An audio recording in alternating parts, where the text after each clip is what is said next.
Oi, Aqui. boa noite. Meu nome é Máximo Lustosa, eu faço parte da bancada docente. Estou com meu amigo também da bancada docente, professor Paulo Carneiro. A Ana Paula também é professora da região de Patina Alferes e Miguel Pereira. E temos aqui a presença da Ana Amélia e Francisco como nossos convidados. Sejam muito bem-vindos. A gente é um conjunto de professores que resolveu se unir e tentar criar representatividade direta da sala de aula para dentro das câmaras de decisão desse país, né? E isso é uma novidade, inclusive legislativa, a gente sabe que não existe isso ainda. É mais um acordo de cavalheiros que a gente vai organizar em contrato civil. Mas a gente acredita que só através de uma radicalização da democracia, em que o povo seja convidado a participar mais vezes, além das eleições, pode fazer uma diferença. Então, queria agradecer muito a paciência de vocês. Eu queria já avisar que eu estou com algum tipo de problema na internet e o meu computador está sumindo a imagem, então pode ser que ele fique escuro aí, eu vou sair e voltar de novo, e o Paulo vai conseguir tocar aí. Máximo, só tem que fazer uma rápida interrupção. O meu aqui também está travado. Para mim, eu estou ouvindo vocês perfeitamente. Pelo outro aparelho, eu estou vendo as imagens, mas o meu aqui às vezes dá uma travada. Então, eu não vou conseguir silenciar. Vou sempre evitar fazer barulho e tal, mas só para vocês terem. Agora voltou, tá? Mas só para vocês terem licença que às vezes pode acontecer de eu não conseguir silenciar, tá bom? Mas vamos em frente. Eu estou te vendo muito bem, estou vendo a Ana Paula muito bem, a Ana Amélia e o Francisco Legal. muito bem também. Maravilha. Eu queria fazer uma introdução, gente, mas eu queria primeiro ouvir um pouco vocês, porque assim, não sei como é que vocês têm vivido o país nos últimos dias, eu ia dizer nos últimos anos, mas nos últimos 500 anos, mas assim, principalmente nos últimos 3 anos, 4 anos, e eu queria fazer uma introdução, mas eu queria primeiro ouvir vocês um pouquinho para poder fazer essa introdução. Por favor, Ana, seja bem-vinda, depois Ana Amélia, e a gente começa. Então, boa noite a todos, obrigada pelo convite, obrigada pela participação do meu querido Francisco, da minha queridíssima Ana Amélia, estamos sempre juntos. Então, assim, falar do país é um tanto quanto complicado, porque só tem coisas ruins ultimamente, né? Acho que o que sobrou ainda de bom no país somos nós mesmos, né? Que ainda estamos resistindo, né, a tudo isso. Principalmente na educação, a gente vem sofrendo constantemente cortes, bombardeamento, precarização. Está extremamente complicado ser professor no Brasil, né? Principalmente para vocês aí que estão nos grandes centros. A gente ainda tem uma calmaria aqui no interior, né? Porque a violência pode-se dizer que é ínfima com relação aos grandes centros, né? Mas a escola, a educação está jogada no colo dos professores, né? Nós temos que dar andamento a isso tudo, né?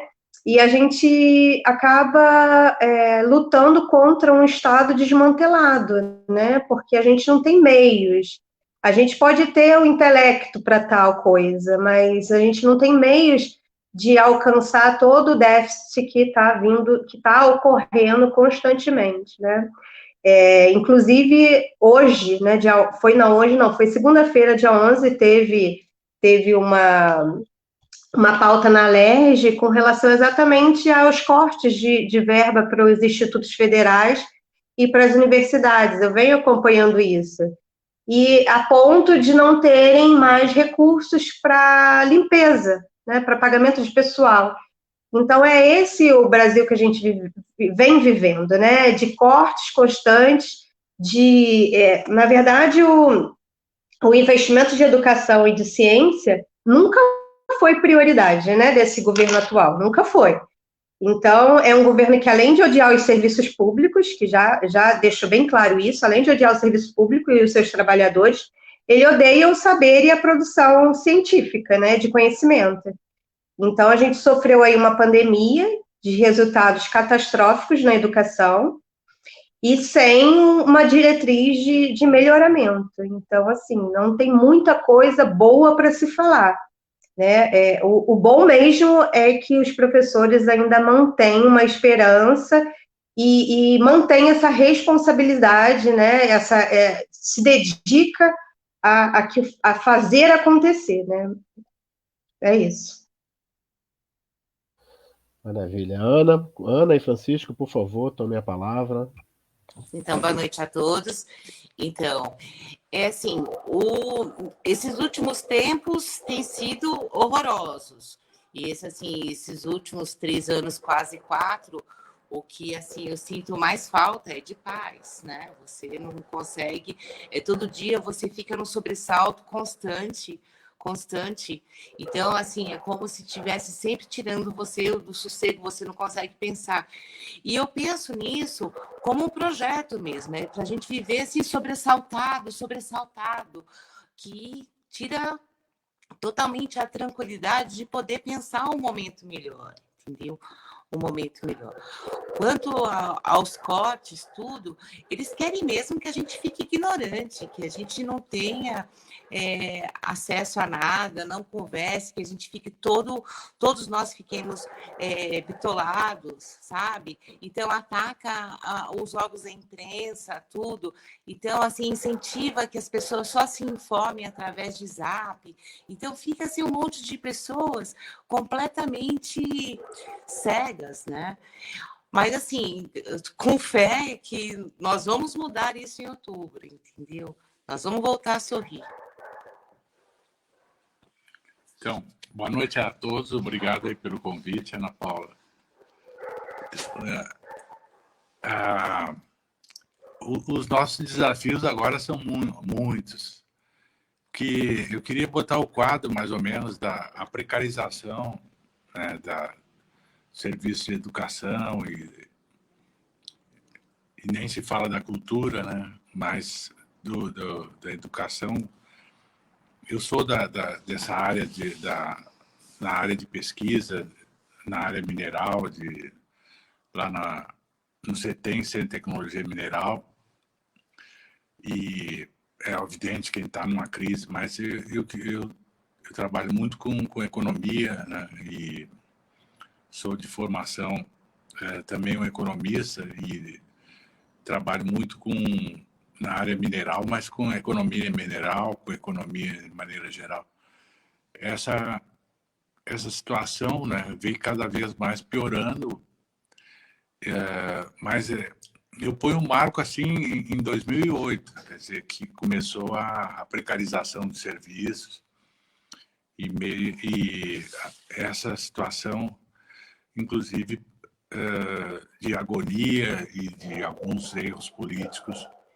Aí começou a vir a ultradireita com propostas salvacionistas, etc., e o articulado, a dupla Moro e Bolsonaro.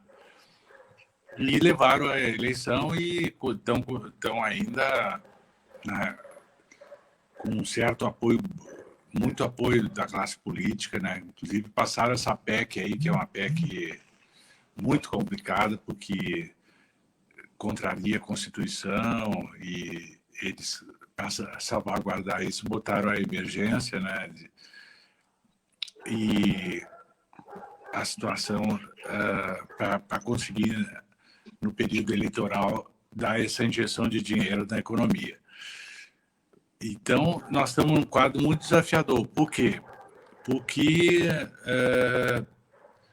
na melhor das hipóteses, eu estou falando de política, que é o Lula ganhar, que eu acredito que é possível, nós vamos ter um quadro assim que já veio se deteriorando desde 2008 e não tem previsão de reversão. Assim. 8 ou 18? 2008. Ah, tá. Então, essa situação fica bem complicada, né? Por quê? Porque nós vamos ter períodos difíceis também, né? E ainda tem toda essa instabilidade porque a direita está articulada aí e é bem possível que tente o golpe, né? Eu acho que não vai ser bem sucedido, mas a gente vê que a nossa trajetória tem muitos desafios, né?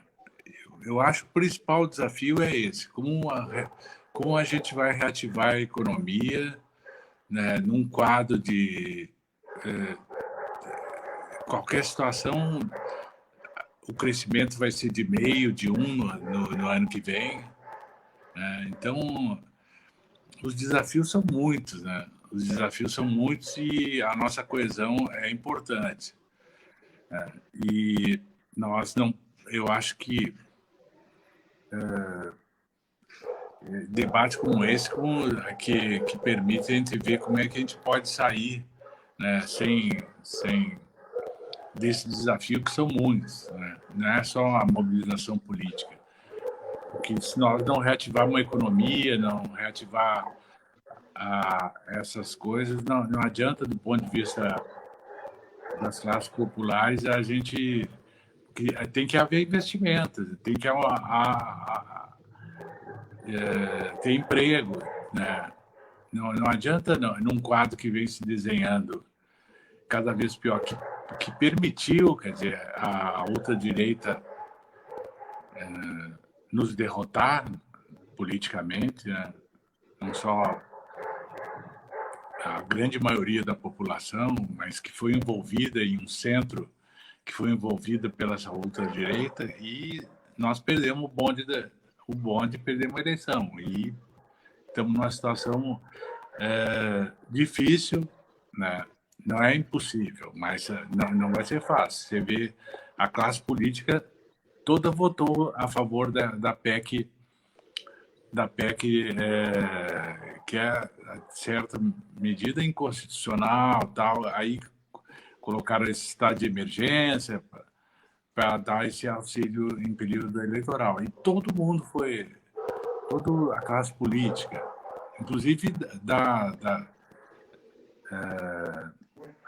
da oposição, votou a favor desse negócio. Então, é um quadro muito complicado.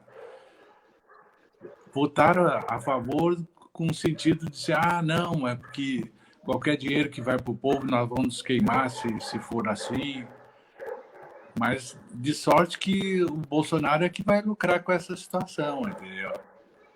Por incrível, no Senado só teve um senador que votou contra.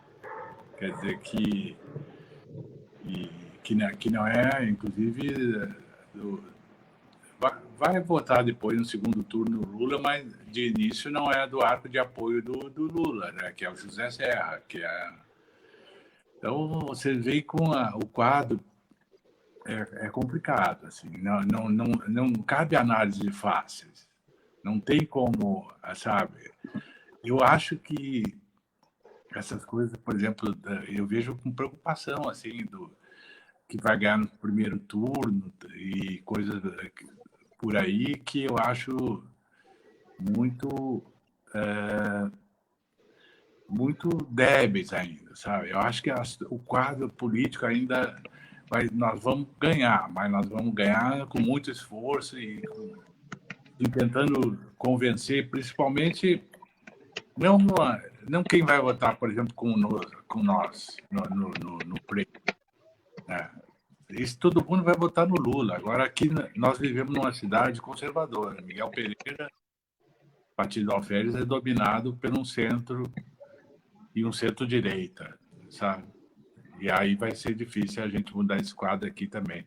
Precisa ter encontros como esse para alimentar a nossa alma e ver na frente. Desculpe aí, eu passei do tempo, mas... Obrigado.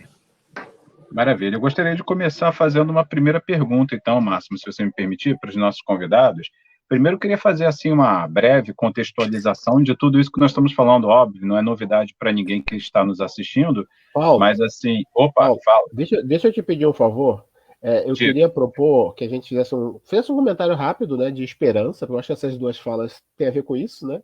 Que a gente fizesse uma pequena homenagem de 1 minuto de silêncio, e eu peço, eu juro para vocês, eu não sou artista, mas eu queria ler um texto que eu rabisquei nas últimas 2, 3 horas andando de um lado para outro aqui no quarto, E aí sim a gente começasse de fato, que eu queria fazer uma homenagem, não sei se essa palavra cabe, sabe? Eu queria fazer uma homenagem ao absurdo, para ver se o absurdo deixa de ser absurdo e a gente volta a ter algum tipo de chão para pisar.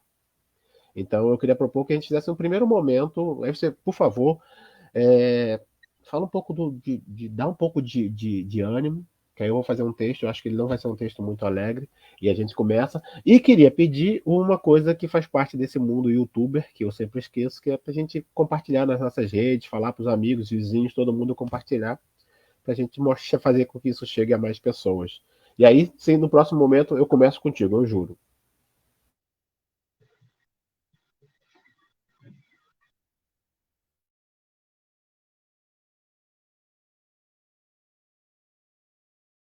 Pode falar, Paulo, é só porque eu te interrompi, mas eu começo depois de você.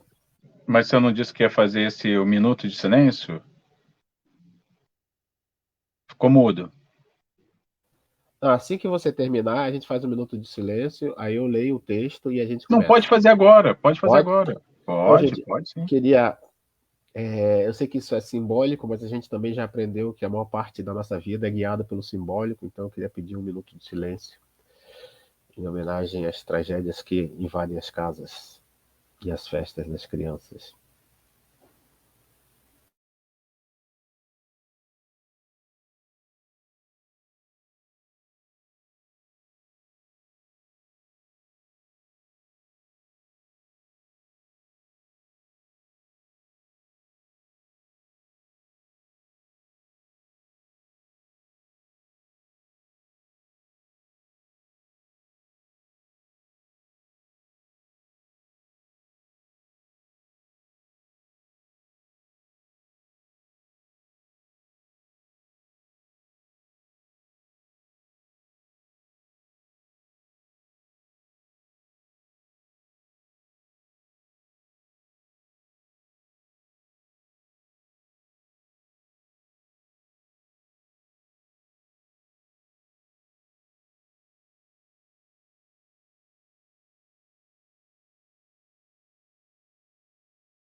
Senhor Deus dos desgraçados, dizei-me, Senhor Deus, quem vai pagar pelos 300 mil mortos da pandemia?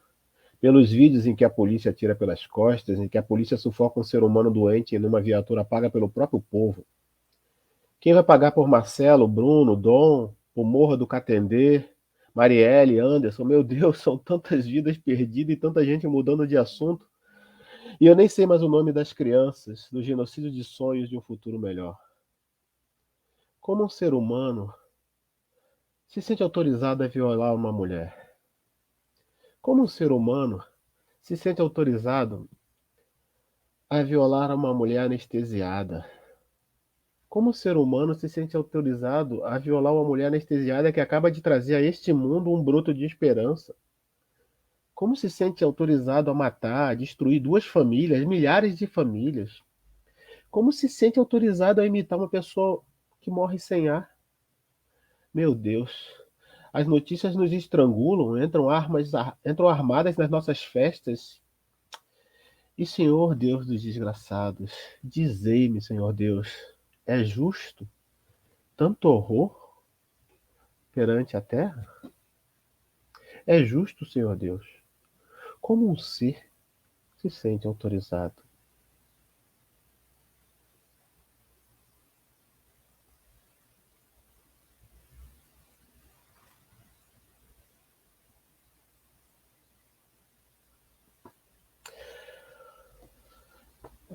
É contigo, Paulo.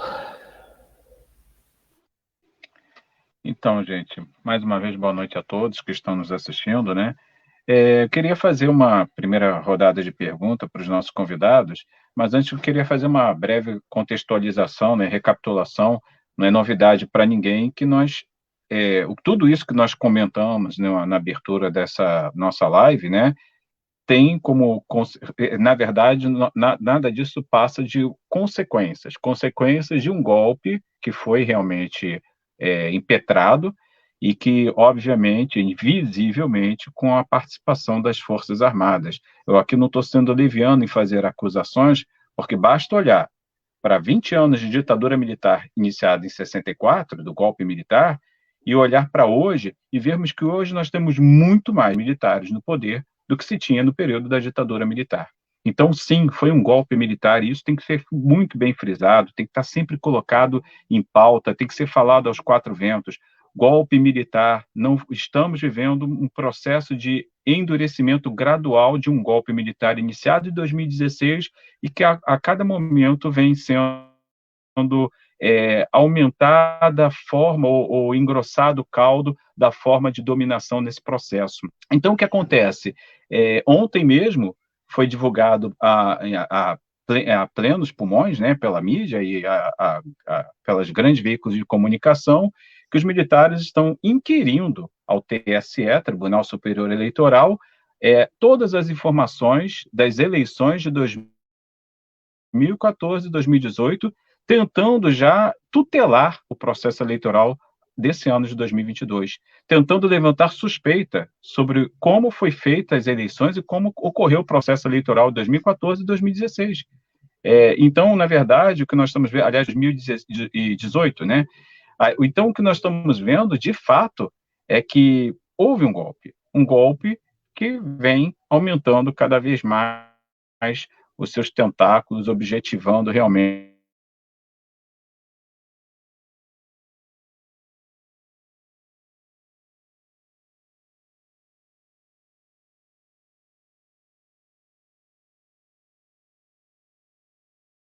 Acho que o Paulo travou, né, gente? Vocês estão ouvindo o Paulo ainda ou não? Não, né? Não. Paulo, você travou. E eu tô aqui na sala, eu vou deixar entrar a Estela, que tá aqui, tudo bem? E o Alan, tá bom, gente? Então sejam Companheiros. Seja bem-vindo, Estela. Desculpa, fiquei esperando Olá. a terminar a fala para poder dar boas-vindas direito a vocês. E tem o Odair. O Paulo César está voltando. Odair, seja bem-vindo também. Desculpa a demora. O professor Paulo conseguiu. Alan também está aqui. Gente, acho que a gente tem espaço para 10 pessoas. Vai ser uma reunião. E está todo mundo ao vivo, hein, gente? Oba! E é o professor Paulo que está voltando. Calma aí. Não, tem um problema aqui, gente. Eu só consigo dar acesso para 6 pessoas de cada vez. Então, eu vou sair um pouco e o professor Paulo continua e a gente vai revezando a palavra. Tudo bem? Essa é a ideia, revezar a palavra. Tudo ótimo.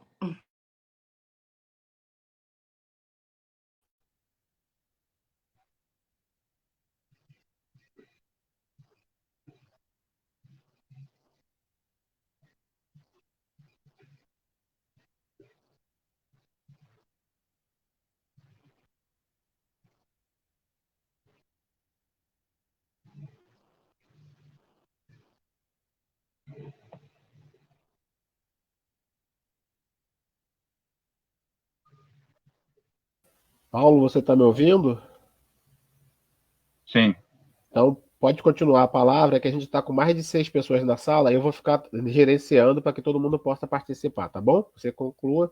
E depois, vamos deixar já organizado que a Estela, o Alan e o Odair falem para a gente poder rodar a palavra. Então, não sei exatamente aonde caiu a minha conexão, mas vamos lá. Então, o que eu estava falando é que houve um golpe, né? Isso tem que ficar evidente. Só que, ao mesmo tempo, nós percebemos, e a própria mídia também tem oferecido bastante cobertura e dado ênfase sobre isso, de que, recentemente, o bolsonarismo e todo esse processo golpista que ocorreu nos últimos anos no Brasil vem perdendo o seu ímpeto, vem reduzindo a sua força, né? Ontem mesmo, para quem não sabe, falo aqui da cidade de Itaboraí, estava eu passando aqui na principal avenida da minha cidade, e no horário da tarde, vi um grupo de bolsonaristas, algo em torno de 10 a 15 pessoas, com cartazes na beira da principal avenida, num dos sinais de trânsito mais, assim, centralizados aqui da cidade, levantando uma placa escrita assim: se você é nacionalista, se você é brasileiro e nacionalista, e o símbolo e a foto do Bolsonaro junto, dê uma buzinada agora. Eu, com os vidros abertos, percebi que ninguém estava buzinando. Então, para mim, isso já é um termômetro. Resumindo isso tudo que eu estou falando nesse momento, eu gostaria de saber de todos os nossos convidados, como que vocês...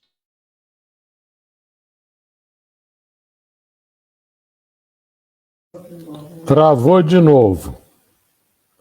Quando ia ter a pergunta, eu ia saber o que eu tinha que responder, foi travado.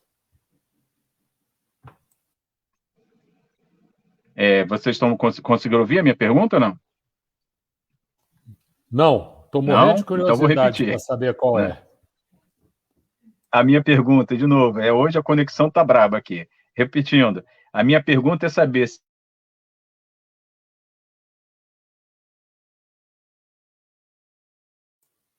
Bota por escrito a pergunta, porque não está dando problema. É a pergunta que quer calar.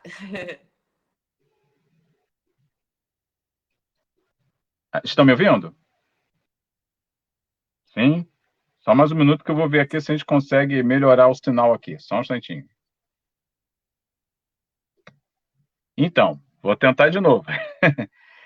A minha pergunta é, como vocês têm percebido essa onda bolsonarista nas regiões onde vocês atuam profissionalmente e socialmente? Tem crescido? Tem diminuído? Ou tem se mantido fiel esse grupo mais radical que apareceu nos últimos anos no cenário político brasileiro?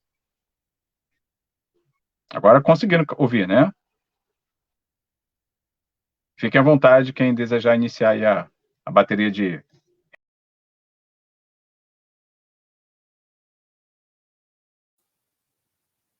Posso começar?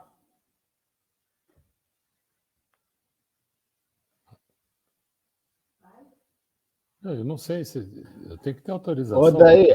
Gente, deixa eu explicar, porque assim, a gente se organizou de uma forma muito complexa. Esse sistema que a gente está usando, ele só dá vaga para 6 pessoas de cada vez. Então a gente está agora numa mesa de bar, reunido com os amigos. Então, peguem a palavra, façam uso dela, e eu vou tentar revezar aqui para que a gente possa... Eu não sou um ótimo... Isso! Eu estou com a minha garrafinha d'água aqui, porque é o que serve... Então... vamos usar a palavra para a gente tentar se conhecer, trocar essa energia e ver se a gente sai daqui com a energia para cima para mudar o mundo, né? E o mundo começa mudando o nosso apartamentozinho, a nossa casinha, depois o nosso andar, depois o bairro e assim sucessivamente. Então, Odair, por favor. Depois eu vou passar a palavra para quem não falou ainda, né? Alain, Tony e Carlos, né? Sejam bem-vindos, tá? Desculpa a confusão. Eu estou entrando nesse sistema de operador de audiovisual contemporâneo já depois dos 50, então está dando um pouco de trabalho, mas fiquem à vontade. Bom, meu nome é Odair. Até ontem eu era Odair Quintela. A partir de hoje sou Odair Mesquita só, porque o Quintela está sujo aí na praça. Moro em Miguel Pereira. Vários das carinhas que aparecem aqui me são comuns. E quando a pergunta é feita sobre o que eu estou vendo com relação às ações dos bolsomínios, eu, de primeiro lugar, devo dizer que eu não tenho nenhum bolsomínio nas minhas relações. Os que tinham, eu deletei, dei um passa fora. Então, eu estou convivendo e faço parte aqui de um comitê aqui na cidade, em que é um comitê popular de luta. Então, eu só vejo gente que pensam como eu. Não, de certa forma, não seria muito bom.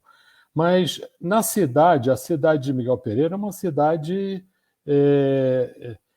bem conservadora, mas retraída. Não tem não vejo nenhuma coisa do tipo que foi citado pelo colega que estava falando, de que abre a janela, não, quer dizer, quem for Bolsonaro é buzina. Essas manifestações não existem aqui. Então, eu não tenho sentido nenhuma coisa aqui na minha região, aqui nos contatos com quem eu convivo, nenhuma demonstração de apoio a essa figura. É isso aí que eu queria comentar.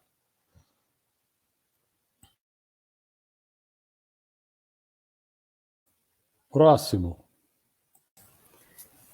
Então, posso falar aqui, né? Assim, aqui em casa é meio complicado, porque o Odair, estão vendo lá atrás, né? Meu marido, né? Então, a opinião aqui, mas embora a gente não tenha, assim, talvez as mesmas percepções, porque eu até ainda convivo com várias pessoas bolsonaristas, né? Não só no Rio, como, né, na minha turma de Pilates, né, colegas que daqui do condomínio onde eu moro. Então, eles estão por aí, né? Eles não sumiram, não. Eu deletei do Facebook, mas não consegui deletar da vida e do mundo, porque eles estão soltos por aí ainda, né? É claro que eu convivo com bolsonaristas um pouco mais bem educados, então eles não saem agredindo as pessoas, né? Mas são bolsonaristas. E agora eu tenho sentido um comportamento dessas pessoas que são um pouco mais educadas, de uma certa, assim, eles estão um pouco mais reclusos, sabe? Esses pelo menos que eu conheço, eles estão um pouco mais com medo de se expor, né? Então, assim, eu tenho um casal de vizinhos. O daí está aberto? Não, né? Alguém está com o microfone aberto, que eu não estou. Está um barulho aqui meio grande.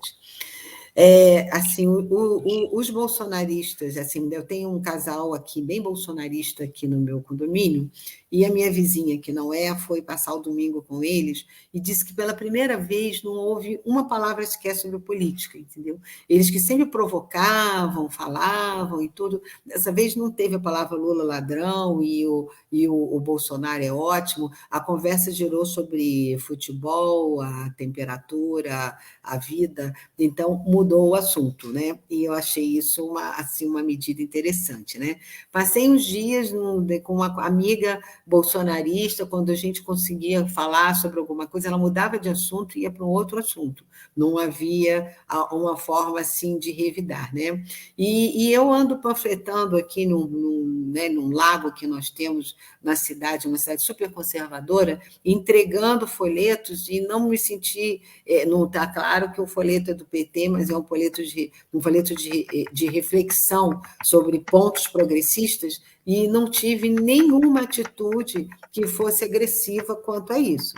Então, eu sinto que alguns estão refletindo, sabe? Eles estão pensando se eles devem se manter. Pode ser que eu esteja realmente num mundo diferente, com bolsonaristas diferentes, mas esses aí, que eram votos certos, eu sinto que são votos, assim, um pouco mais acanhados, né? E aí eu também falo da pessoa que faz a minha unha, da pessoa que cuida do jardim daqui de casa, a pessoa que faz a limpeza, todos eles eram bolsonaristas, e hoje, quando eu toco no assunto, não existe mais uma defesa ferrenha. Alguns falam, é verdade, estou vendo isso. Então, eu acho que o Bolsonaro, a gente nem precisa falar muito, ele está se desgastando por si, né? Porque ele faz coisas tão absurdas que as pessoas mínimas, né? É óbvio que tem os fanáticos, como tem fanáticos religiosos, fanáticos por futebol, que se matam, né? No futebol, não se matam só por política, né? As pessoas se matam por ser vascaíno, por ser flamenguista, e eles se matam na saída de um estádio de futebol. Então, mas essas pessoas que não são, essas pessoas tão apaixonadas, que são tão complicadas, elas estão refletindo um pouco mais. Então, eu sinto que elas estão um pouco menos agressivas do que eram logo que o Bolsonaro entrou, e que elas eram empoderadas, porque elas tinham ganho a presidência, estavam com esse mito, com a arma, mas hoje, depois de tantas bobagens e de tantas coisas, elas são um pouco mais envergonhadas de defenderem as posições do Bolsonaro. Então, esse é o sentimento que eu tenho hoje do que eu ando vendo. Alan ou Tony, fica à vontade, por favor.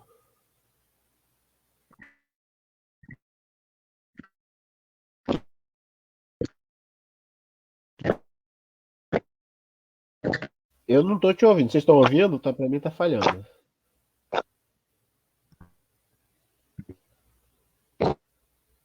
Nada. Tá.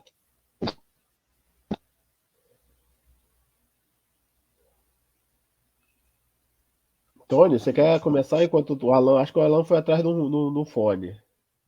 Cheguei aqui. Tá bom. Vamos lá. Só me acomodar. Boa noite. Enfim, eu moro em Miguel, né? Mas eu sou patiense e trabalho em Pati, então, em Pati do Ofélis. como a população de Paraty ela é toda evangélica, então é um pouco oposto de tudo que foi falado. Então, eu convivo num meio, eu também trabalho em administração pública, e é um meio bastante bolsonarista, né? Então, Era não isso, é nada inclusive, que eu ia perguntar. Que eu também convivo bastante com o meio evangélico, a minha formação é evangélica, e eu tenho essa percepção também que o meio evangélico é bem, literalmente, fiel a esse pensamento. E é complicado, não são radicais, né? Radicais no sentido ruim da palavra, né? Mas Lula nem pensar, a esquerda nem pensar, enfim, aquele mito de que a esquerda é assassina de bebê ainda, né, prevalece bastante, infelizmente.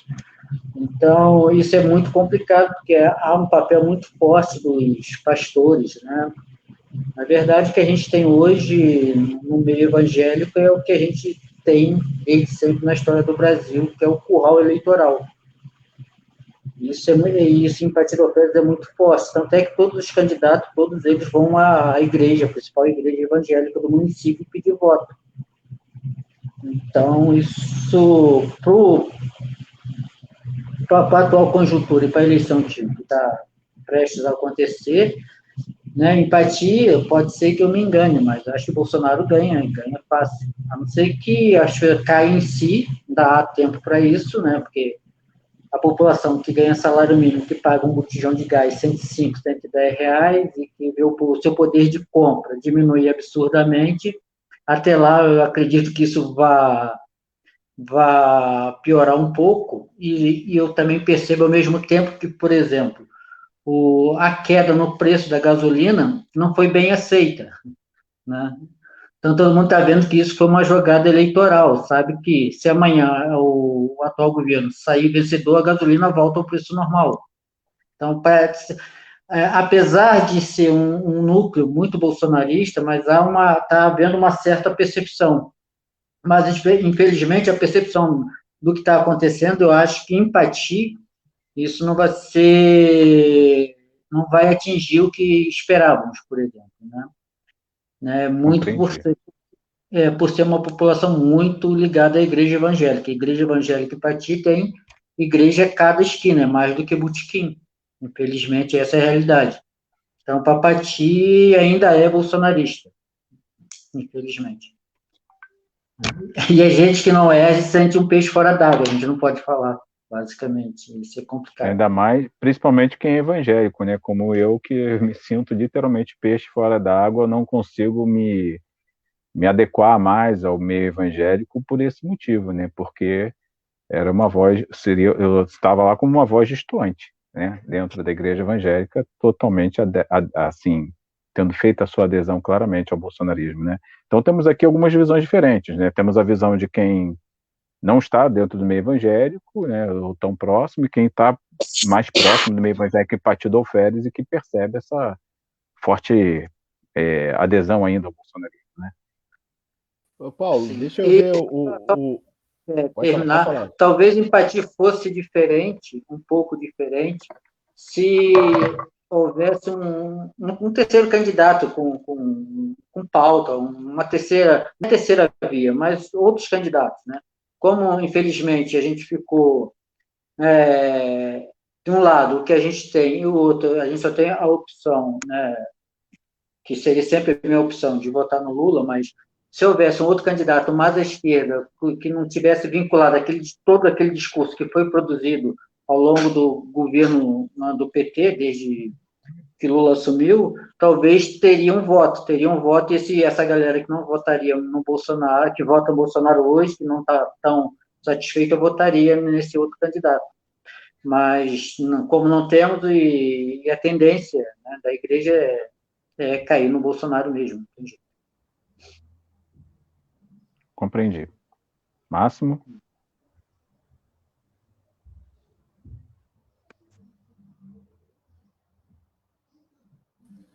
Desculpa, gente, eu estou aqui controlando. Por favor, Tony, chega mais para cá e vamos conversar. Oi, tudo bom? Boa noite. Sou Tony Dias, conheço bastante um grupo aqui. Atualmente eu resido em Miguel Pereira e a minha percepção ela é ampla, porque eu convivo diretamente com bolsonaristas e bolsonaristas muito raiz. Por exemplo, tenho amigos meus que são policiais e eles estão altamente fechados com o Bolsonaro e eles não têm papo e eles estão sendo estimulados o tempo inteiro. Há um estímulo muito grande. As movimentações que tem... Existem os grupos de WhatsApp, chamados grupos raízes, que evidenciam todo dia como eles vão se posicionar, em determinado assunto, como eles vão bater de frente com os ditos comunistas, os ditos petralhas, e é uma coisa muito forte, vamos dizer assim, é praticamente 24 horas com informação falsa, desinformação. Então, é um grupo muito coeso e é um grupo que está disposto a embarcar na onda. Vídeo que aconteceu nesse final de semana lá em Foz do Iguaçu. Então, é um grupo muito forte que eu tenho contato direto e ali você não consegue mudar. O grupo dos evangélicos também, porque no caso dos evangélicos tem um processo muito perigoso agora, que é uma coisa chamada cultura evangélica. Isso aí está muito ligado àquela QAnon americana, aquela manipulação de identidade cristã. Então, isso está entrando muito nessas comunidades. Eu tenho um amigo que ele é pastor evangélico e ele diz que Pedro Guimarães está sofrendo perseguição. Ele diz que tudo que acontece ele tem desculpas, ele é treinado o tempo inteiro. E isso é uma coisa muito gritante, porque esses caras eles têm pessoas, eles manipulam, eles influenciam, eles dizem em quem os fiéis deles devem votar. Então tem muito processo. A gente, como, por exemplo, aqui em Miguel Pereira, quando eu estou aqui em Miguel Pereira, eu tenho uma sensação um pouco de segurança, mas é porque aqui as pessoas são mais contidas, essas coisas todas. Mas eu vejo muitas pessoas andando com camisa de Bolsonaro, ainda mais onde que eu moro. Então você tem essa coisa toda. Talvez, quando começar a campanha, o processo fique bélico. Essa semana vai ter a motociata dele na Baixada Fluminense. Eu não sei se ele vai chegar até aqui em cima. Tá entendendo? Então, a gente vai ter uma tensão no final de semana. Eu vejo que a gente vai caminhar para uma guerra muito intensa. A gente vai ter vários problemas aí de violência.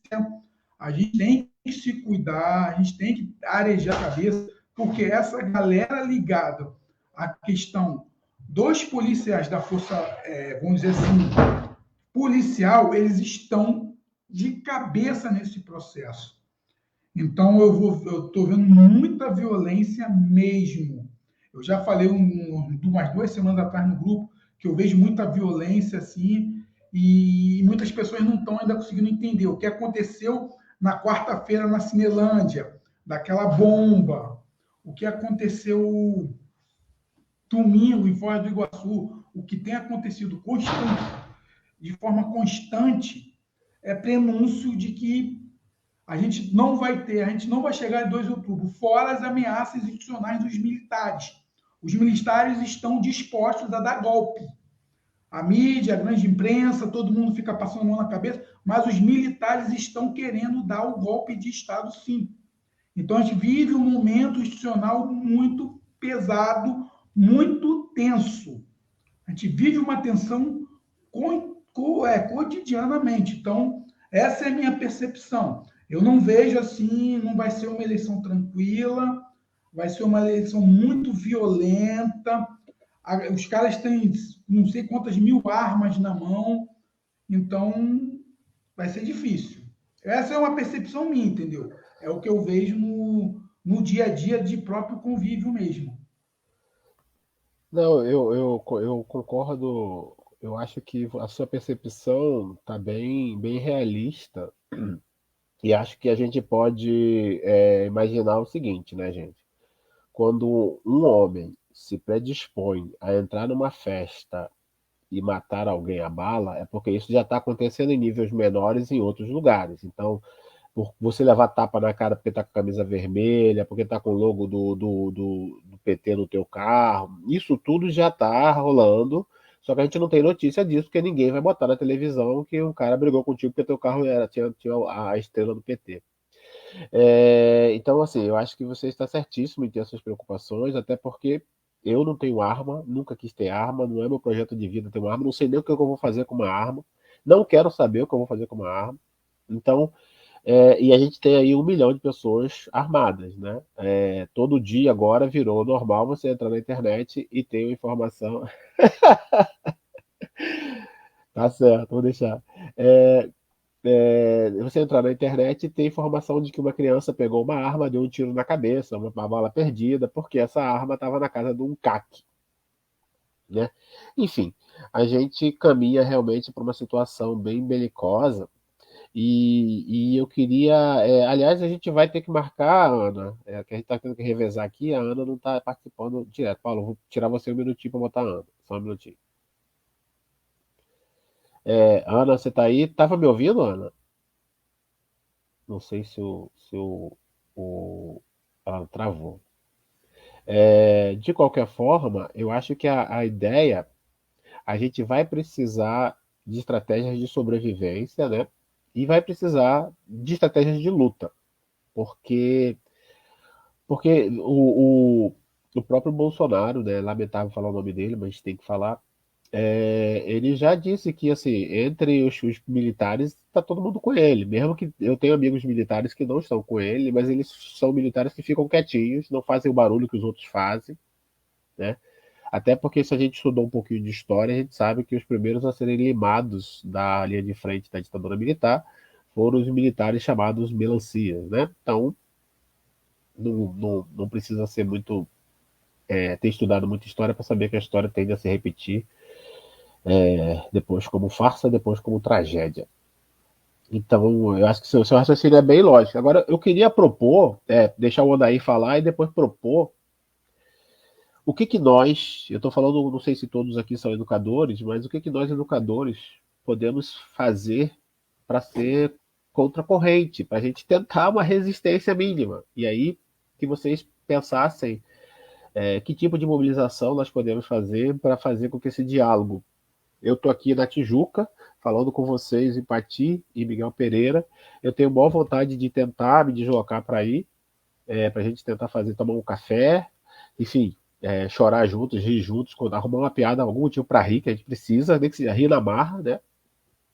E tentar estratégias de sobrevivência. Acho que é isso o objetivo desse encontro aqui, é pensar estratégias de sobrevivência. Se a gente ganhar a eleição, se ele perder a eleição e ele aceitar o resultado, tem muitos sis aí. A gente já sabe que vai ter um país quebrado. A previsão, Odair, acho que foi o Odair que estava falando, não, acho que foi o Francisco, é que o gasto com ajuda de gasolina, tudo isso, que eu acho que tem que ser feito mesmo, porque eu posso fazer? A pessoa está morrendo de fome, são 500 bilhões. 500 bilhões jogados na rua de qualquer jeito, sem nenhum planejamento, sem nada vezes nada. Então, o próximo governo que chegar vai ser atacado no dia seguinte, porque não resolveu os problemas, porque também isso faz parte da estratégia de manter o governo sob tensão para que ele possa cair o mais rápido possível, né? O que está acontecendo no Brasil, todo mundo deve saber, não é uma novidade, já aconteceu na Bolívia, está acontecendo na Argentina, aconteceu no Peru, no Equador, a América Latina inteira está sob ataque. E aí, claro, a gente pode pensar na Inglaterra, né? Nos Estados Unidos, né? Enfim, gente, o que está acontecendo no Brasil é mundial, só que no Brasil é um pouco pior, né? Porque nós temos a nossa história. A nossa primeira universidade pública, que todo mundo sabe, foi feita em 1912. A primeira universidade na América Latina, foi no Peru, se eu não me engano, a Universidade de São Marcos, é 1532. Acho que isso dá uma dimensão de proposta de planeta, de continente, de país, né? A diferença das elites que estão aqui e as elites que colonizaram os nossos vizinhos. Então, Odair, a palavra é com você, por favor. Eu só queria contrapor um pouquinho o que o Tony falou, no sentido de dizer que eu não sou tão pessimista assim que eles vão fazer acontecer. Eu tenho acompanhado como as coisas estão indo, mas uma outra coisa é o seguinte, do nível mais baixo ao nível mais alto, eles são muito covardes. Então, por exemplo, a nível... no varejo, aqui, Miguel Pereira, o que nós temos feito quando nós fazemos alguma ação de panfletagem, de fazer um evento ou qualquer coisa, é estarmos juntos, não estar sozinho. Tem mais de um, eles se acovardam. E a nível macro, eu acredito também que esses caras vão botar tudo galho dentro, como o 7 de setembro do ano passado, que vai ser a mesma coisa esse ano. Quer dizer, eles põem galho dentro, eles não têm... Esse é meu ponto de vista. Não é meu ponto de vista, é a minha sensação. Ou porque eu sou muito otimista e não quero me apavorar com o que está por vir aí. Mas eu tenho grandes esperanças que a coisa vai numa boa. Só um minutinho, só para uma técnicazinha de leve. Daí, quando eu falo isso, é porque eu estou vendo as movimentações que estão acontecendo em bairros. Eu vou sair de Miguel Pereira e eu vou para Copacabana. As confusões que acontecem em Copacabana, que é um bairro altamente bolsonarista. As brigas que acontecem no bairro Copacabana. O que está acontecendo na Barra da Tijuca. São coisas que eu vejo. São 3 bairros que convivo. Copacabana, Barra da Tijuca e Campo Grande. Campo Grande, você não pode usar camisa vermelha em Campo Grande por causa da milícia. Por causa do Comando Vermelho. Lá é por causa do Comando Vermelho. Não é por causa do Comando Vermelho, porque ela é terra de milícia. Você não pode usar a camisa vermelha em Campo Grande. Por causa dessa loucura toda que se tornou. Campo Grande é terra de milícia. Eu tenho família em Campo Grande. O caos, tipo assim, às vezes, como a gente está num lugar um pouquinho mais tranquilo, e a gente não está vendo o que estão acontecendo nas igrejas evangélicas, os cultos dessas igrejas neopentecostais. Então, a gente está vivendo... Eu tenho a esperança de que isso possa acabar, mas a gente está descambando para uma violência muito grande, porque há uma manipulação. A desinformação é uma coisa primordial. Pedro Guimarães, nos grupos bolsonaristas, Pedro Guimarães não assediou ninguém. Está entendendo? Então, são mundos diferentes. E o mundo dos policiais está nesse radicalismo completo. Eles estão com o Bolsonaro até o final. Está entendendo? Então, é só isso. Só uma parte. Eu tenho a impressão que é o seguinte. Na eleição do Bolsonaro, ele venceu. Desse pessoal, dos eleitores, tem 30% que são realmente, 30% dos 100% do todo, é realmente bolsonarista. E os outros votaram no Bolsonaro, fazendo 52%, 53%. Então, assim, esses 30% continuam eles estão, assim, sendo teleguiados. Então, eles só consomem uma informação, que a informação... Eles distorcem toda a história. Então, assim, a gente continua ainda convivendo e a gente pergunta, o que o Bolsonaro fez? Eles não sabem responder, mas ficam enrolando. Então, assim, eu acho que essas pessoas que não buzinaram faz parte dessas outras pessoas que votaram no Bolsonaro, mas não são bolsonaristas. E é isso que a gente tem que mirar para trazer para o nosso lado. Vai ser uma eleição complicada, vai ser muito complicado. Mas não é possível nós termos mais 4 anos dessa forma. Ninguém aguenta. Maravilha. Bom, acho que todos já tiveram essa primeira rodada aí de participações, né? Agora eu gostaria de fazer uma outra pergunta, né? Vou provocar mais uma vez aqui, né? Todos aqui são educadores, trabalham direto com a educação, e aí fica a pergunta, e que nós, como educadores, podemos fazer?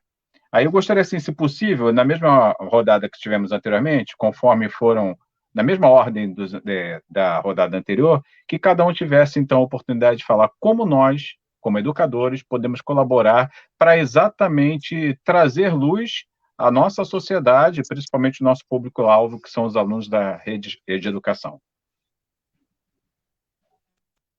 Posso começar? Então, o que eu faço para mudar? Eu estudo, trabalho e luto. É o que Sócrates dizia, né? Que o homem só é completo quando ele estuda, trabalha e luta. Então, eu acho que é isso que eu faço todo dia. Além de ser professora, eu sou advogada, sou mestre em literatura comparada, sou conselheira do Fundeb, sou membro do comitê e sou membro do SEPC, do Sindicato dos Professores. Então, não tem como a gente mudar o mundo se a gente não trabalhar, se a gente não lutar por ele, né? Então, a gente ficar no sofá esperando que outro faça aquilo que a gente tem vontade, as coisas não vão acontecer, né? Porque eu acho que foi possível o sucateamento e precarização da educação, porque nós, professores, permitimos isso, porque nós, professores, não nos colocamos, né? Eu vejo muitos colegas que já desistiram de estudar há muito tempo, né? E sem estudar, o mundo é dinâmico, não tem como a gente parar de estudar, né? A gente tem que estudar todo dia. Então, assim, por que eu estou nesses lugares? Porque eu gosto de estudar, porque eu gosto de aprender. Eu vou até citar a Ana Amélia, que ela disse que a minha qualidade é saber ouvir. Acho que meu marido não vai concordar muito, não, mas ela disse que minha qualidade é saber ouvir. Eu acho que eu sei ouvir porque eu gosto de aprender, né? Eu gosto de ser mais todo dia. Todo dia a gente aprende alguma coisa. Então, me incomoda muito o novo ensino médio, me incomoda muito o nivelamento por baixo da educação, né? Me incomoda muito a nossa perda de direitos, né? O professor ficar numa linha de conforto e não brigar pelas coisas. Me incomoda muito não ter biblioteca, não ter arte, não ter cultura nas escolas, né? E isso tudo vai sair de onde? Vai sair de nós, enquanto professores, enquanto pais, enquanto cidadão. Se a gente não cobrar, o sistema, ele funciona para ele mesmo, ele não funciona para a gente. Então, se a gente não partir para a luta e cobrar, as coisas não vão acontecer com direita, com esquerda, não vai acontecer, porque não tem esse interesse, o sistema funciona como uma roda para ele mesmo. Então, eu acho que a população ela tem que estar mais à frente, né? A ideia de não se investir na educação é exatamente fazer com que o povo continue ignorante, continue não saber o que e por que cobrar, né? Eu tinha até preparado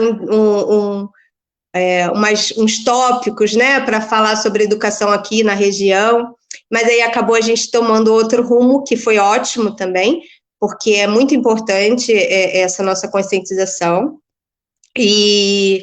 Mas, assim, eu tenho ainda... eu não sou uma romântica, né? Mas eu sou uma lutadora, que acredito e que tenho esperança que a gente possa fazer um pouquinho diferente. E como professora de literatura, eu separei um texto bem esperançoso, que talvez eu gostaria de ler no final, né? Para a gente fechar, já que a gente começou com um texto tão pessimista, da gente fechar com um texto de otimismo. É isso. Maravilha. Obrigado, Ana. Bom, quem mais? Eu posso ser a seguinte para falar. Maravilha. Né? Fique à vontade. Porque, assim, diferente da Ana Paula, que tem essa carinha novinha, e é bem novinha, assim, eu tenho 42 anos de magistério, né? Então, é muito tempo para trás, né? Muito tempo de experiência em sala de aula, né? E no magistério do ensino superior, né? Que eu sou professora, né? Sempre fui da Universidade Federal Rural do Rio de Janeiro. Então, essa é uma experiência ímpar, porque eu sou uma moradora do Flamengo, né? Agora eu estou em Miguel Pereira, mas eu morava no Flamengo e ia para a Seropédica todos os dias, né? Sendo convidada várias vezes para ir para o UFRJ, porque eu entendia a Universidade Rural como uma universidade cota, sabe? Quando as cotas começaram e as pessoas falavam assim, será que a cota vai dar certo? Será que a gente é capaz de transformar um cotista em um cidadão e ensinar em alguma coisa? Eu falava assim, olha só, com certeza, porque eu optei na minha vida por ser professora de uma universidade cota, porque as pessoas que estudam na rural, elas não querem estudar na UFRJ, nem na UF, nem na Unirio, porque elas vêm de Campo Grande, como fala o Tony, elas vêm de Guadalupe, elas vêm do interior do Brasil, elas vêm lá do Amazonas, elas vêm de Roraima, de Rondônia. Então, todas as pessoas que não tiveram oportunidade numa universidade federal de elite,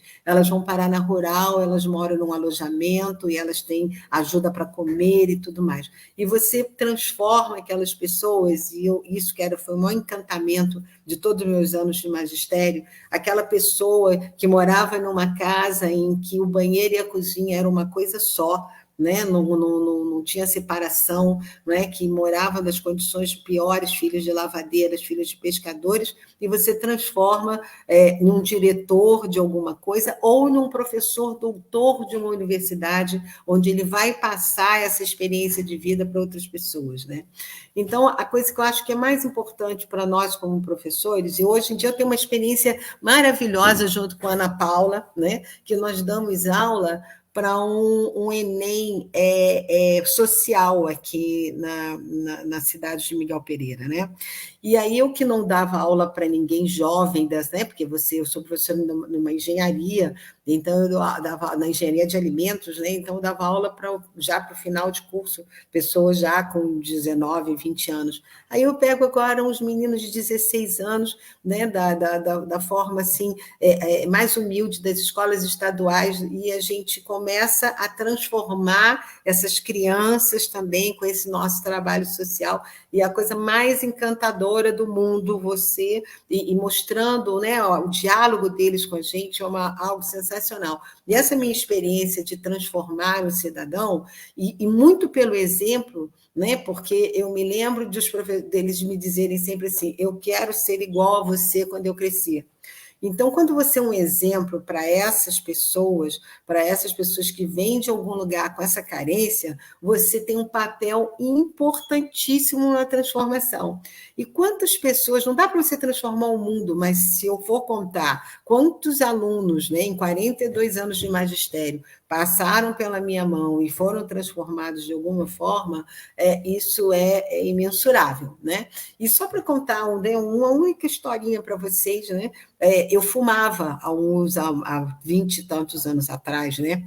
E eu estava dentro, e eu não fumava nunca em sala de aula, porque eu achava que não era um bom exemplo fumar, né? Eu queria sair do vício, não ia fumar na frente dos alunos. E eu entrei na minha sala particular e peguei o meu cigarro depois da aula, né? E bateu na porta uma aluna, entrou, eu apaguei o cigarro, mas ela viu que estava com cheiro de cigarro, ela tirou a dúvida, foi embora, daqui a pouco ela bateu de novo e falou assim, professora, a senhora fuma? Puxa vida, a senhora para mim era tão perfeita, como é que a senhora faz isso, entendeu? Aí eu entendi mais do que nunca o papel que eu tinha na vida daquelas pessoas, entendeu? Eu era idealizada, igual aquela música do Chico Buarque, né? Da bailarina que não tem calcinha furada, e não faz. Professor é essa pessoa, entendeu? Que é a pessoa que pode transformar pelo exemplo, porque eles nos veneram, entendeu? Então, o nosso papel, o nosso comportamento, você não precisa dizer você vota no PT e você não vota no Bolsonaro, mas se você ensinar para os seus alunos, né, o que é ser progressista, né, o que é ser um cidadão, o que é ser uma pessoa de bem, isso vai vir naturalmente, sem você precisar fazer absolutamente nada ideológico. Vem pelo comportamento e pelos valores. O que você passa para os alunos são valores de muito melhor qualidade. Então, essa preocupação, eu com essa experiência de milhares de anos em sala de aula, quero passar para vocês mais jovens educadores, porque é isso que eles prestam atenção, tá certo? É quem somos nós e eles querem ser igual a gente quando eles crescerem.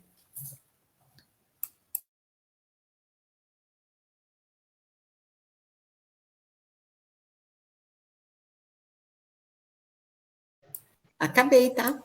É que o Máximo está sem telefone. Sem fone. Quem vai ser o próximo? Não, eu queria fazer um comentário, assim, o Alan voltou aqui, eu vou sair para o Alan voltar. Mas eu queria dizer, Estela, que eu acho exatamente isso aí, que exemplo, por incrível que pareça, eu servi o quartel, né? Fiz lá o serviço militar obrigatório, fiquei 10 meses. E acho que eu concordo um pouco, eu vou na linha da Ana Paula assim, também. Eu fiz letras na UF, fiz mestrado na UF, fiz doutorado na UF e agora faço ciência política na Unirio. Estou adorando o curso de humanas. Sobrasse tempo eu fazia direito e engenharia ainda, mas acho que não vai dar mais para essa encarnação, vamos deixar para a próxima. E com relação, Estela, ao que você falou, eu sou professor de sala de aula e acontecem algumas coisas muito alucinadas, assim, né? Que às vezes você está andando na rua e alguém te grita, e você vai olhar para trás e era uma criança que cresceu e que você ficou na vida dela, assim, sabe? Assim, e isso faz toda a diferença. Porque eu não sei se quantas profissões permitem isso. Eu não sei se o engenheiro consegue amanhã encontrar alguém. Poxa, aquela ponte que você fez lá na minha cidade mudou a minha vida. Eu não sei. Eu acho que é só essa profissão mesmo. E tem um escritor que eu gosto muito, que é o Jorge Luiz Borges. Eu também sou de literatura, né? E o Borges fala que a única coisa que a gente não pode, que nenhum ser humano se envergonha, é de ter tido coragem. Então, acho que é por aí, continuar tentando mesmo, né?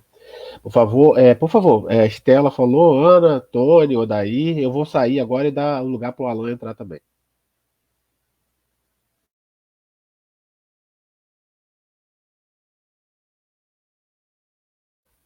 Odair, pode ser? Eu sei do meu tempo, porque eu não sou educador, não fui professor, eu sou aquele engenheiro que construiu aquela ponte. Passo para outro. Calma aí, gente, desculpa, vamos voltar daí. Vamos melhorar a minha fala então, porque eu peguei um exemplo errado. Vamos pensar assim, de certa forma, nós educamos todos os dias, né? Nós somos pais, somos vizinhos, somos cidadãos, e a gente precisa aprender como nós vamos nos educar. E eu acho que nesse ponto era essa questão que eu estava trazendo, assim. Eu não sei se essa frase da ponte vai funcionar, mas você pode dizer que você junta duas cidades, né? Porque quem participou da construção de uma ponte que liga Niterói ao Rio de Janeiro já fez um trabalho bastante interessante. Ô, Máximo, o que eu poderia dizer como educador é que, mesmo engenheiro, eu sou engenheiro mecânico, trabalhei sempre em fábrica, mas e eu me questionei sempre me questionei muito sobre o valor do meu diploma. Eu, na escola, recebi um diploma depois de fazer vários projetos, projetar várias coisas em termos de mecânica. E toda a minha vida, antes mesmo de me formar, eu trabalhei junto de pessoas, quer dizer, administrando eu vou usar um termo que eles não gostam, que eles não gostavam que a gente fala, os peões, quer dizer, os operários trabalhando, com essa matéria que eu trabalhava. Não era, nunca fiz um cálculo, mais ou menos, né? Nunca fiz um cálculo para desempenhar as minhas atividades, mas lidava com as pessoas. Na verdade, eu sempre digo que a minha vida toda foram mais de 50 anos de atividade profissional, sendo mais de 30 dentro de uma fábrica, como um gestor, lidando com pessoas. E aí, talvez aí nesse aspecto, eu tenha influenciado muitas pessoas. Eu me lembro de servir de exemplo a muitas pessoas. Tinha pessoas que trabalhavam comigo e diziam, você está me imitando? Não, não era imitando, é que eu era um exemplo para aquelas pessoas. Quer dizer, é a importância de você ter contato com outras pessoas, mas, no fundo, eu não me senti... acabei sendo um educador, sendo um exemplo, e como exemplo talvez tivesse sido um educador, mas não era a minha linha de meu perfil profissional. Tá ok?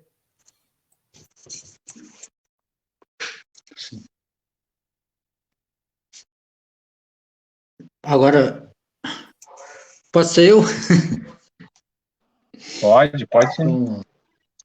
Bom, já tem um tempo que eu não trabalho com educação, né? Eu dei aula no ensino médio no estado em 2013 e 2014. E pegando um gancho naquilo que a Ana Paula falou sobre a responsabilidade do professor pela atual situação, naquele momento a gente estava recebendo prêmios em dinheiro para o maior número de aprovação em escola, ou seja, para não reprovar aluno. E era comum, eu era professor contratado, e era comum, assim, não, era rotineiro não ter aluno com tantas notas vermelhas, o mínimo possível. A gente era obrigado, pela parte pedagógica da escola, a aprovar todo mundo. E isso a gente tem o resultado hoje, né? De 2013, eu dei aula para o segundo grau, o antigo segundo grau, e para o ginásio, é a galera que hoje foi formada, né? Que não tem uma formação crítica, porque simplesmente foram aprovados, foram passando porque o professor estava recebendo dinheiro naquele momento para ter um alto índice de aprovação. Isso é uma maldade, vamos colocar, é uma maldade dupla. Por quê? O professor recebe muito pouco no Brasil, mas não é só no Brasil, é no mundo todo, mas no Brasil a coisa ainda é pior. Então, aproveitaram uma carência financeira de uma categoria e deram dinheiro para essa categoria. Então, a gente tem, digamos, nós temos contas a pagar. Então, se tu vai aprovar o aluno e vai ganhar, sei lá, uma quantidade X em dinheiro a mais por mês, vai acabar aprovando, porque é questão de sobrevivência. Esse é o primeiro ponto. A outra maldade é com o próprio aluno. Né? O que está acontecendo agora é se repetindo, né? É a questão dessa reforma, é de estar dando um certificado, um diploma a um aluno de uma coisa que não tem a mínima capacidade. Está aprovando, está dando, na verdade, estamos formando mão de obra barato para o mercado, basicamente é isso, dando um diploma para esse aluno. Isso é maldade, seu grau máximo. Eu, né, depois disso, já tinha mestrado na época, depois fui fazer doutorado, e o ano passado, né, eu dei aula para o curso de pós-graduação em História da Universidade Severino Sombra, a antiga Severino Sombra, hoje é a Universidade de Vassouras. Né? Então, aquilo que eu, assim, enquanto historiador, que eu vejo que a gente pode fazer para mudar a realidade, para tentar botar alguma coisa, né, levar a discussão e tentar melhorar um pouco o cenário, é dar informação, né, é tentar esclarecer, colocar a situação, por que a gente está passando por isso, qual foi o projeto idealizado para esse país, né, é até uma coisa que eu já venho falando há algum tempo, e agora estou trabalhando sobre isso, e tive até um livro aprovado agora para publicação, e agora a gente está correndo atrás de conseguir publicá-lo, que é uma outra questão. O país, ele foi um país fundado a partir da apropriação do trabalho escravo, do trabalho alheio. Isso é um marco nosso. Então, é um país, por isso que a gente vai ter só universidades fundadas aqui no século XX. Existiu uma política, ainda no século XVIII, de limitar a presença de pessoas livres, letradas no país. Tá? Então, esse país aqui foi um país extremamente voltado para a colonização exploratória, com mão de obra barata, né, de uma elite que se apropriava dessa mão de obra para comprar produtos da Europa. É o que a gente tem hoje, a gente compra produtos, é ridículo isso, a gente compra produtos industrializados e continuamos a vender produtos primários. O problema do Brasil não é, entre tantos, mas o problema principal do Brasil é a sua riqueza. A gente vem dando dinheiro, vou botar dessa forma, para a Europa, vamos falar um pouco mais antigo, desde 1500, a gente continua, a gente teve um período aí que a gente respirou um pouco, muito pouco, e o pouquinho que a gente respirou, a gente conseguiu formar, a gente conseguiu ter pesquisa que descobriu o pré-sal, a gente tem pesquisadores brasileiros formados com essas bolsas que são baratos para o pesquisador que a recebe, que às vezes a gente tem que trabalhar mesmo não podendo para para conseguir se manter enquanto pesquisador brasileiro em todas as universidades do mundo. Eu já visitei algumas, sempre tem algum brasileiro por lá, igual peste, desculpa. Sempre tem alguém, sabe? Sempre tem alguém, assim, do Brasil. Como é que tu chegou aqui? Era de bolsa, conseguia bolsa, não sei o quê, e assim vai. Então, é um país altamente capacitado, né? E isso até hoje. Só que a gente agora, com o desmanche e com essa renovação no ensino, para recuperar isso, são décadas. O problema todo é esse, um investimento no ser humano, o resultado não é imediato. Um aluno que começa na universidade, fazendo lá iniciação científica, depois, se der certo, mestrado, e se der certo, o doutorado, só aí são 4, mais 3 anos aí de mestrado, que em 2 anos fica um pouco difícil, mais 4 a 6 anos de doutorado. Aí acontece o que aconteceu, o que está acontecendo muito, todo investimento que foi feito nesse aluno, que ele consegue a sua formação, ele não tem mercado de trabalho mais para trabalhar. Então, é um dinheiro mal investido. Então, o que a gente pode fazer para tentar mudar a realidade é informar por que só determinada cor de pele sofre violência, só porque determinada cor de pele não consegue ascender no mercado de trabalho. Por que cidades como Pati e Miguel Pereira, só os filhos daqueles que lá estão na administração pública, mesmo sem concurso, conseguem os melhores cargos? Porque é uma cultura.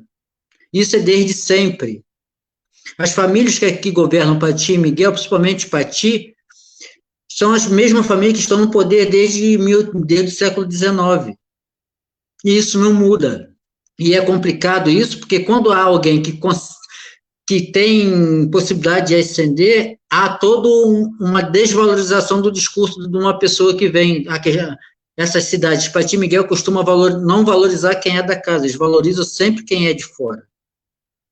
Sempre. Acho que isso é uma marca não só daqui, mas do Brasil como um todo, principalmente em cidades do interior. Então, a partir do momento que a gente consiga chegar aos pequenos, aos alunos, e tentar estabelecer um diálogo, esse tipo de diálogo, e de uma forma que ele consiga, principalmente, entender, acho que aí é um passo, mas são grãos, passinho de formiga. Mas educação é isso, numa turma de 40, a gente salva, sei lá, 4, 5, né? É isso, o trabalho é esse, não é esperar grandes resultados, mas ter um professor que quando encontra um aluno e esse aluno o reconhece, acho que o professor para o educador, acho que é melhor do que qualquer coisa. Agora, eu vou me colocar no meio, que nesse período eu estava dando aula, o cenário que nós estamos vivendo hoje nas escolas, nós, professores, temos responsabilidade elevada nesse cenário. Infelizmente, é isso, e fizeram uso daquilo que a gente nunca teve, que foi um bom salário, um reconhecimento. Então, politicamente, eles foram mais espertos do que a gente. Obrigado. Muito bom. Alan, tem uma coisa que eu acho que você, já que você está escrevendo sobre isso, vou passar a palavra para você, Tony. Você deve ter lido já o Gessé Souza, né? Já tenho aqui, tem alguns dele. Não, e eu tô com os 3 aqui do Laurentino, que só falta ler o último que saiu agora, porque eles apontam para uma coisa que eu acho que é uma doença da nossa sociedade, né? Que é a capacidade de mudar de assunto. Né? O Brasil não trata das suas doenças, ele muda de assunto. Né? A gente tem uma capacidade gigante. Nós não falamos sobre a escravidão, assim, nós não falamos sobre a ditadura, e nós não vamos falar sobre os 300 mil que poderiam estar vivos hoje, e vamos falar de outra coisa. Mas isso eu acho que isso a gente traz da nossa colonização, porque eu vivi em Portugal, e lá em Portugal não se fala da escravidão. Basicamente, fala-se, mas não da forma que deveria ser falado. Tanto é que em 2019 está para construir o Museu da Escravidão. O título era esse, Museu da Escravidão, alguma coisa, de Museu do Descobrimento, já não. E foi uma discussão gigantesca, nem sei como é que isso terminou, se sequer terminou. Seria em Lisboa, alguma coisa assim. Acho que o Museu do Descobrimento. Assim, você concorda que Desculpa. Você concorda que assim, para o colonizador, ele não querer falar sobre isso faz parte do jogo dele.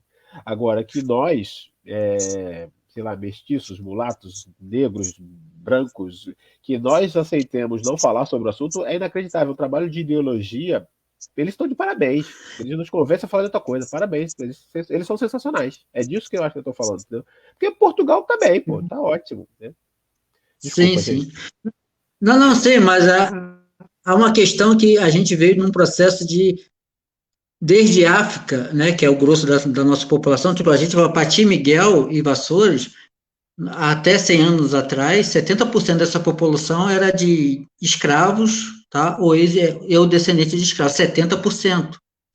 A gente vê no processo de apagamento da memória desde quando o escravo é trazido de África para cá. Isso deu muito certo. E depois houve toda uma cultura no século XX, com Gilberto Freire, de falar que uma escravidão mansa, né, branda, né, esse é o termo que ele usou, branda. Não é. A miscigenação colocada nesse contexto, que é um país, num bom sentido, nada. A miscigenação, em sua maioria, no século XX, foi de estupro, de violência, de apagar a nossa trajetória. Então, e para um povo que não tem investimento, e não tem mesmo em educação, então, a parte da gente mudar de assunto, assim, a gente muda porque o brasileiro não conhece a própria história, por isso a gente muda de assunto o tempo todo. Né? É absurdo quanto a gente não conhece da nossa própria história. A gente acha, assim, o afrodescendente no Brasil, independente se ele tem a pele um pouco mais escura ou mais clara, ele não se reconhece como afrodescendente. Isso é assustador. Sabe? Tu pergunta, ele não, às vezes, para um negro, só porque ele tem um filho branco, enfim. Mas ele não se reconhece como negro, ele não se coloca nesse papel. Né? Aí tem que chegar uma pessoa de fora que tem um tom de pele mais claro e falar assim, eu sou negro, para ver se isso desperta alguma coisa. A gente não se reconhece, mas isso foi um projeto muito bem elaborado e continua em prática da não valorização. Isso passa pela educação. E o que a gente está tendo hoje é o aprofundamento desse projeto. Então, o tempo todo, a gente começar a discutir, falar de política ou de história, sempre vai ter alguém num grupo, mesmo que seja pequeno, que não é o nosso caso aqui, mas num grupo geral, que vai falar assim, esse assunto é muito chato, porque não tem conhecimento, não tem debate, e não tem, assim, não tem educação, não tem informação para se quer fazer uma pergunta que possa a elevar. A gente sempre vai levar para o lado pessoal, e para o lado pessoal a gente cai no lado da violência, da agressão, infelizmente é isso. Eu acho, assim, a minha forma de pensar é um pouco por aí. Eu acho muito complicado, que a gente não tem educação, infelizmente. A educação que a gente dá é para aprender a ler, mas ler assim, o próprio nome, assinar o próprio nome e fazer contas básicas. A gente não tem mais ensino de história, filosofia, não tem nada disso. Tudo que faz pensar, né, pensar assim, né, e tudo faz pensar, mas tu falando assim, essas matérias estimulam, porque faz questionar o seu presente, a gente não tem. Eu acho que, enfim, acho que é por aí. Não sei se eu respondi a sua questão. Desculpa. Próximo aqui, por favor. Tony, por favor, pega a palavra. Você tem uma missão apenas de dizer como nós vamos salvar o mundo através da educação pública. Por favor, faça isso em 10 minutos e a gente já sai daqui com a solução. Olha que maravilha. Que missão. Eu não sou educador público. Eu trabalhei muito tempo com educação corporativa. Eu trabalhei numa estatal por 12 anos e 10 anos eu trabalhava na área de desenvolvimento de pessoas. Cheguei a atuar em algumas pós-graduação na área de recursos humanos e não tenho essa expertise que os colegas aqui têm na questão pública. O que eu vejo na questão de educação, e eu trabalhava praticamente com pessoas com 30, 40 anos, é uma coisa muito complexa, é um vício muito grande de querer a fórmula mágica, de querer o método pronto, de querer que você entregue para ele a solução. não há um processo de investigação, não há uma questão da curiosidade. Então, isso aí eu não sei se é intencional. Eu li os livros do Gessé de Souza, aí, que são coisas absurdas, a questão de todo o processo dessa elite do atraso. O Alan foi categórico, levantou assuntos aí que são muito pertinentes e que são muito poucos explorados. Eu acabei de ver agora uma amiga minha que postou um documento da nova grade do ensino médio, onde você não tem filosofia, não tem sociologia, não tem essas matérias, vamos dizer assim, tão especiais. E, cara, a gente vai precisar de uma grande transformação e vai ser muito complexo isso tudo. Então, a solução, eu acho que é o que a Ana Paula falou, é a questão da gente lutar. Lutar para poder mudar, porque esses 4 anos que passaram, 6 anos, que a gente tem que lembrar que tudo começou em 2016, esses 6 anos vão ser muito duros para as próximas gerações. Com certeza, meus amigos. Bem, meus amigos, estamos a 1h30 juntos. Eu queria dizer uma coisa que eu acho que talvez... eu fiz uma abertura muito pesada, né? Espero que a Ana volte para fechar com um texto que nos faça rejuvenescer. Mas eu queria que a gente desse uma olhada também, porque, dito isso que o Alan nos falou, né? O Brasil foi um país que tem como estratégia não investir em educação, porque isso faz sentido dentro de um país que se pretende agro, sempre agro, né? E um agro primitivo, um agro, não é um agro que trabalha um aperfeiçoamento do agro, porque é isso. Os países, quem sou eu? Eu não conheço a Inglaterra, mas assim, pelo que a gente pode ver dos livros, eles partiram de uma estrutura agrária e desenvolveram uma indústria dessa forma. Não é como nós que estamos destruindo e fazemos só vendedores de commodities. Mas eu queria pensar que nós passamos, assim, a gente estava falando sobre as cotas, eu tenho um livro aqui que saiu da UERJ, que eu não estou achando, que fala sobre os resultados das cotas, em termos de variação, né? Porque a gente tinha um medo. O cotista, ele vai ser inferior de alguma forma. E na verdade, o que a gente pode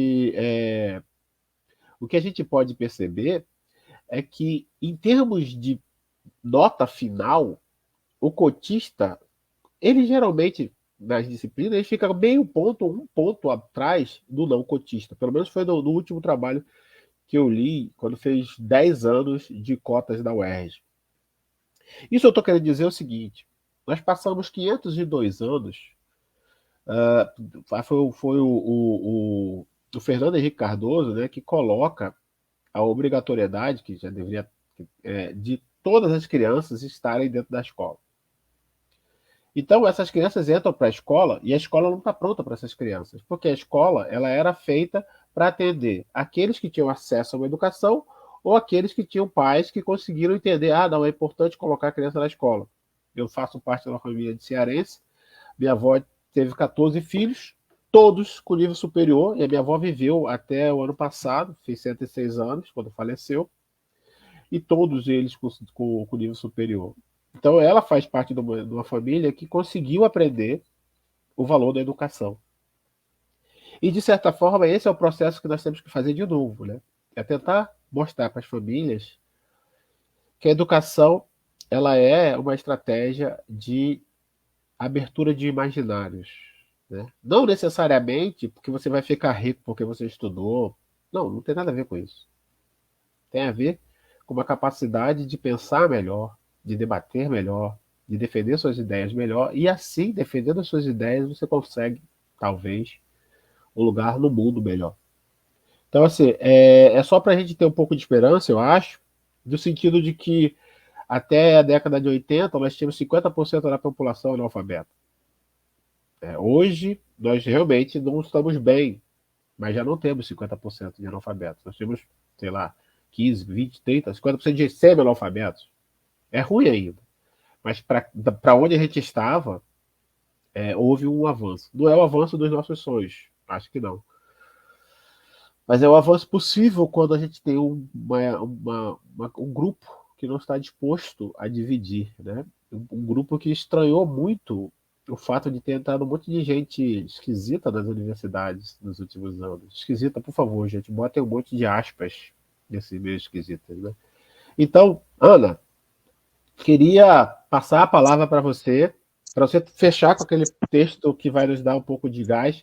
E aí, Paulo, Tony, Odair, que a gente possa se encontrar de novo agora realmente, ou de novo virtualmente, porque com certeza a questão virtual permite que isso aconteça, né? Que essa ponte nos conecte. E aí a gente constrói energias para se encontrar presencialmente. Fiquem aí com a palavra, por favor. Agradeço de novo o convite e agradeço a todos os meus colegas que estão aqui, engrandecendo o debate. Então, eu queria ler só um pedacinho de Dom Quixote.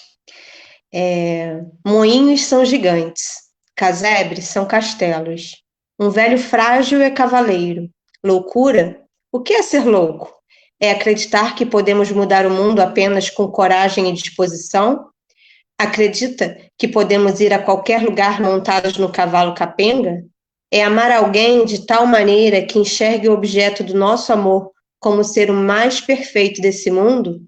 Ah, Dulcinea, sejamos loucos, que tenhamos coragem, disposição, ousadia, que lutemos contra os irmãos gigantes que atrapalham nossa felicidade com toda garra e intrepidez, que combatemos a injustiça que impedem nossos de ser tratados de forma igualitária, que amemos a pessoa mais simples e tornemos a mais especial de todas. Sejamos loucos. O que é ser louco? É dizer, mudar o mundo, meu amigo Sancho, não é loucura, não é utopia, é justiça. Ah, sejamos loucos, amigos. É isso.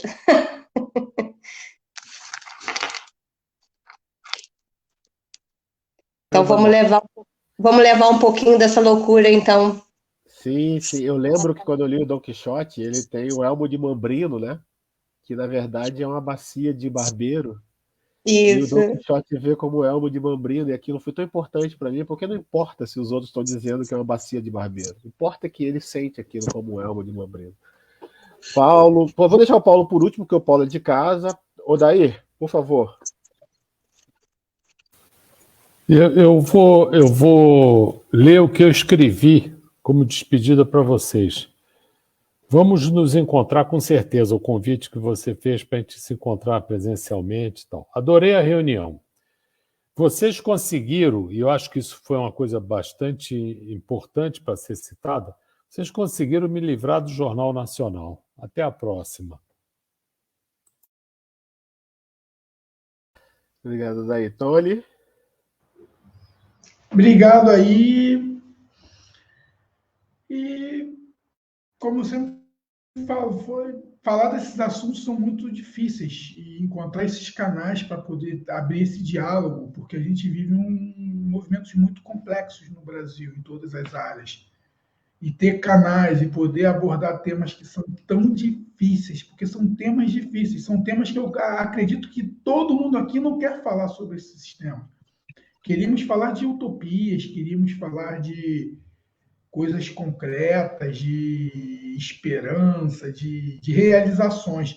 Infelizmente, a gente está tendo que usar essas pautas negativas. Então, acho que é um canal bem interessante de comunicação. E obrigado aí, Ana Paula, que botou o link, disponibilizou o link. E gratidão. É isso, gratidão.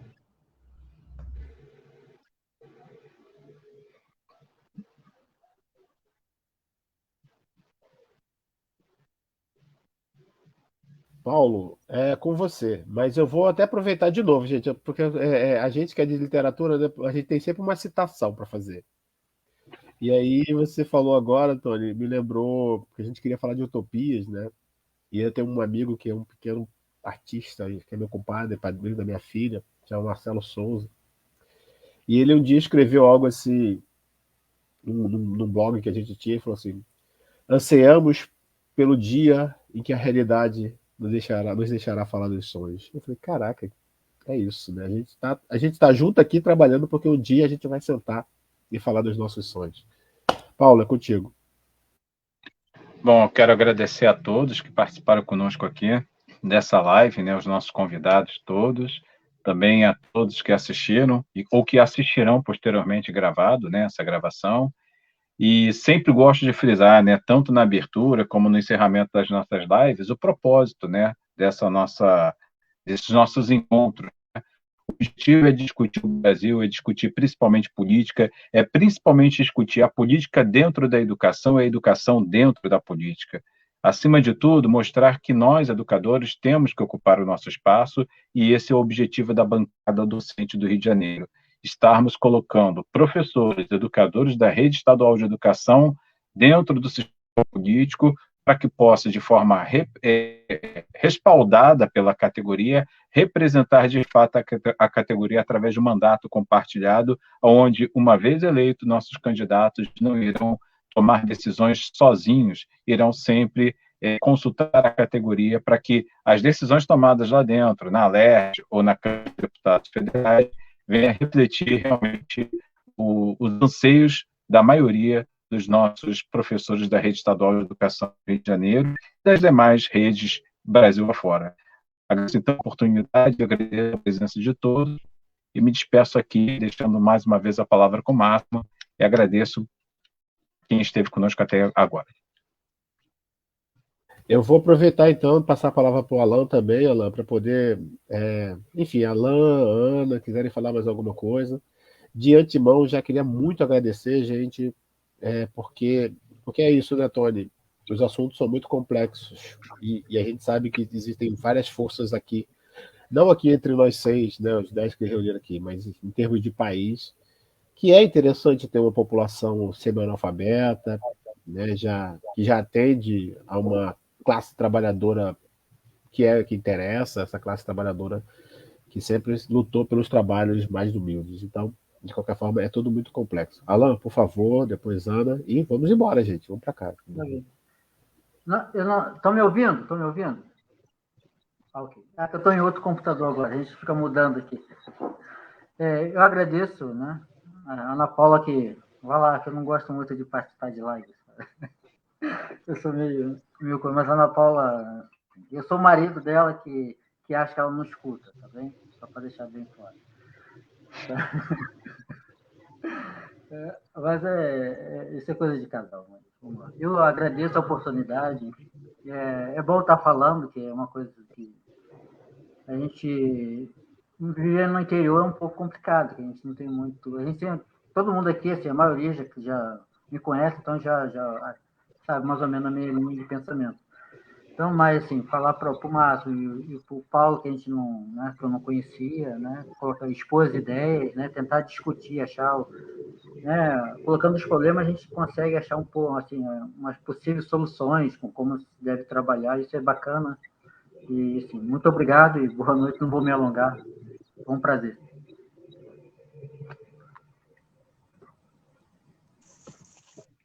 Só queria agradecer mais uma vez, obrigada pelo convite, obrigada por todos os participantes.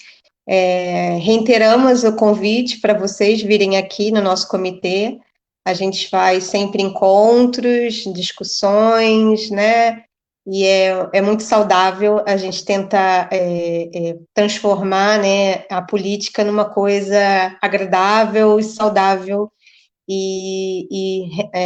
Convidamos vocês e esperamos que, já que o Paulo disse que há tanto tempo não vem a Miguel Pereira, então, venha Miguel Pereira, Máximo também, eu já fiz o convite, quem sabe o Serafine, né, que também é uma grande força na educação, foi principalmente durante a pandemia, a gente não pode esquecer disso, porque salva ele, nós não estivemos numa situação bem pior.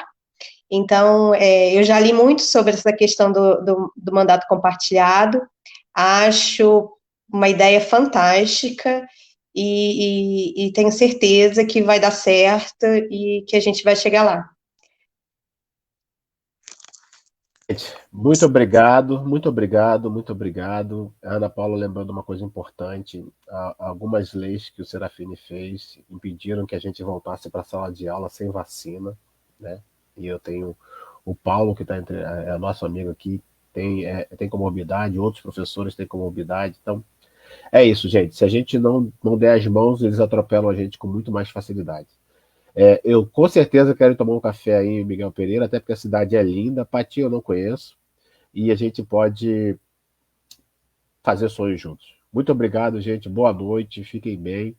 E tamo juntos. Boa noite. Boa noite.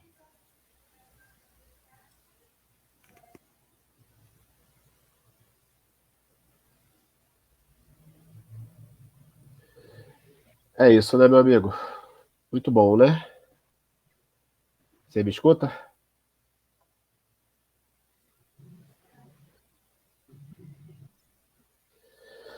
Muito bem, meus amigos. Essa foi mais uma live da Bancada Docente, com o objetivo de conversar, conhecer as regiões do país, entender suas características. Evidentemente que 1 hora e 40 minutos sobre 2 municípios.